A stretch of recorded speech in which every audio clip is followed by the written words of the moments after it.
I just watched a video called My Rant to the Gay Community, Most Hateful Group of People I Have Ever Met. This is by a young man named Ethan Sabo, and his YouTube username is TGR Ethan Sabo, and TGR stands for The Gay Republican.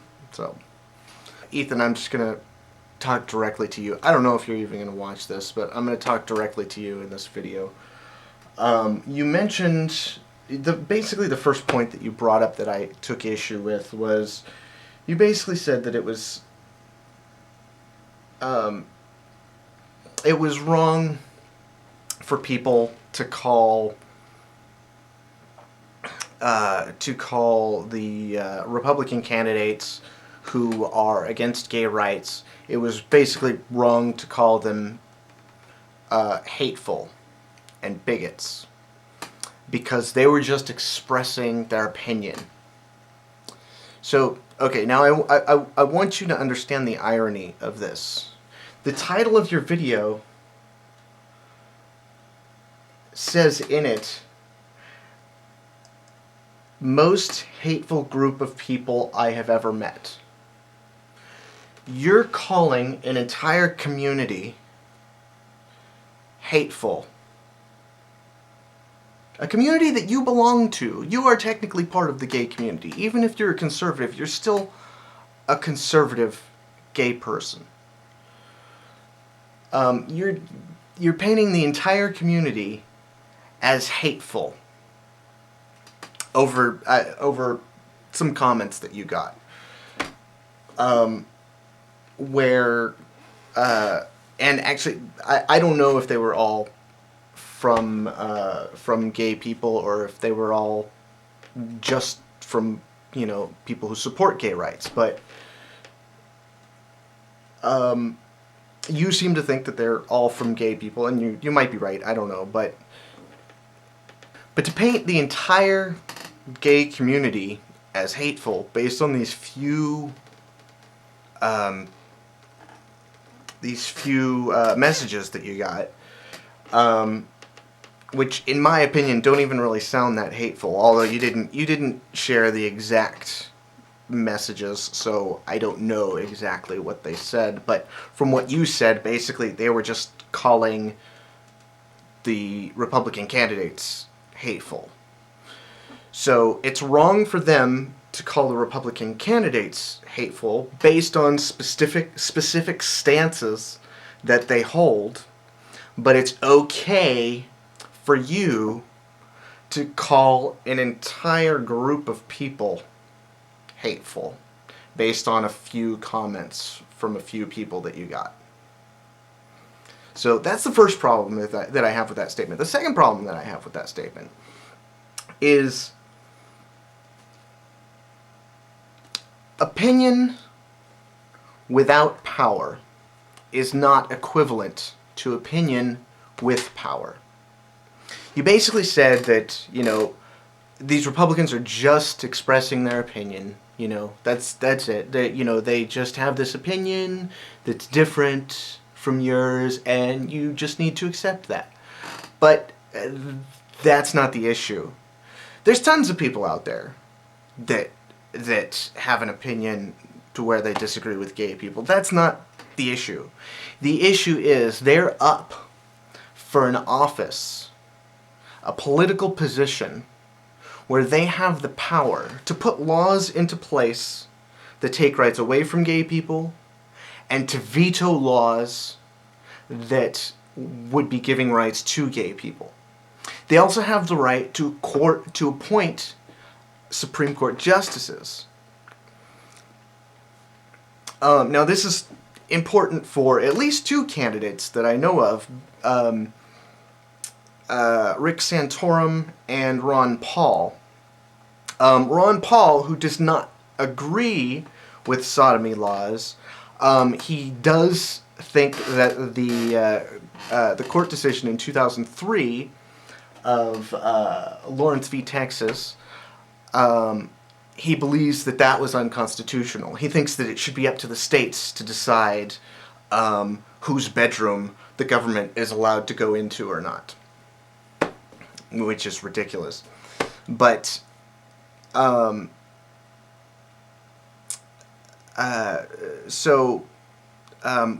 Ron Paul is not a supporter of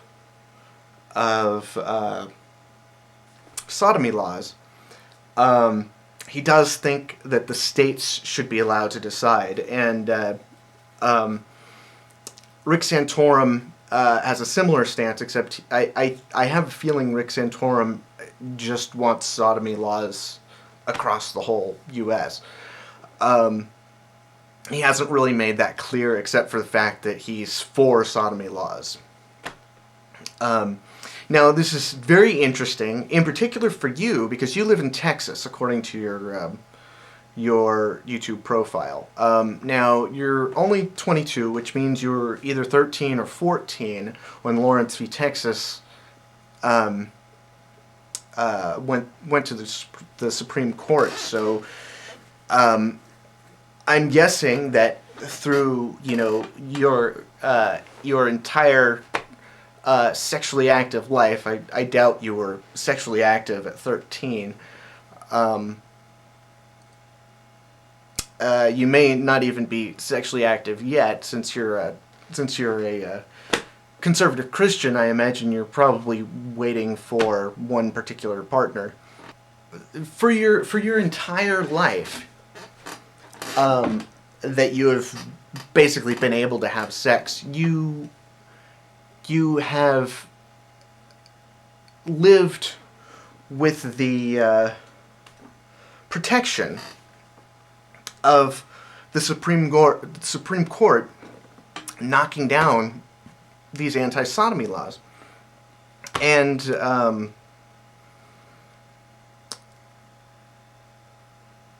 there's a very real threat of that being taken away from you. I mean, you could move to a state like this. I live in California. In California, there haven't been sodomy laws on the books since the 70s, but that's not the point. The point is, your right to privacy in your own bedroom could be taken away from you. It doesn't really matter what state you live in. It's an injustice in every state. If it's an injustice in any state, it's an injustice in every state. So, I think that's really all I wanted to say about that so far. There's a couple there. Actually, that was just the first thing that I wanted to get to. I've got a whole list of things, so I'm probably gonna have to split this video up in order to upload it. But the next thing you mentioned is how gay people flaunt their gayness.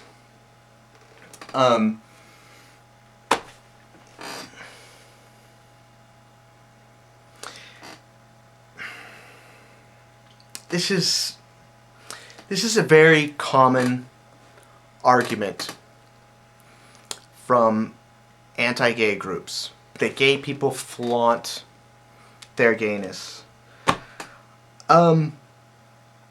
If I were to walk down the street holding my partner's hand, we've been together for 7 years, just holding his hand, that's it, just holding his hand, I would, at the very least, get a lot of strange looks. We would probably get called faggots. We may even get physically assaulted.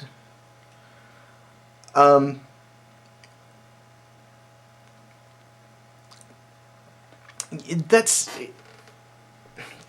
to imply that, I mean, I might, if nobody's looking, I might kind of, give him a rub on the shoulder or something like that. And, if somebody catches that, oh well, I don't really care. But to imply that something like that is flaunting it, and I'm not saying that there aren't gay couples that do, public displays of affection without, without caring what other people do or say. That happens a lot, especially in big cities. I live in a fairly rural area. I live in Redding, California, it's like the northernmost city. It's not really a city, but it's just a big town is what it is. But it's the northernmost big town in California, and it's smack dab in the middle of a very conservative area.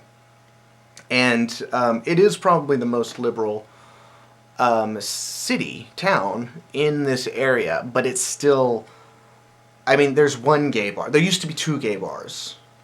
There was a gay bar and a lesbian bar. The lesbian bar closed, and so now there's just one bar for both gays and lesbians to go to, and it's tiny. It's really tiny.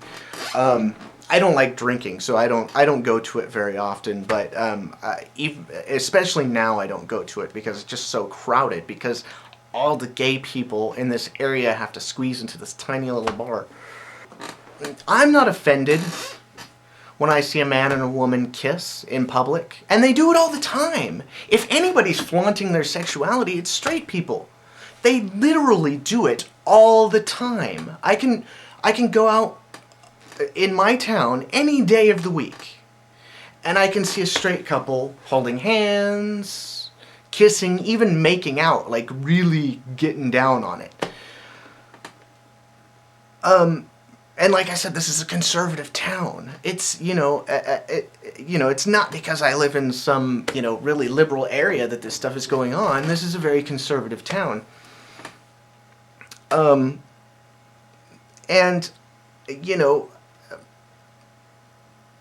that kind of stuff just doesn't happen for gay people. It really doesn't. And, that kind of brings me to my point on gay pride. And you mentioned gay pride and talked about, gay pride having, men, half-naked men, and you said even naked men, and, women with their boobs out and stuff like that.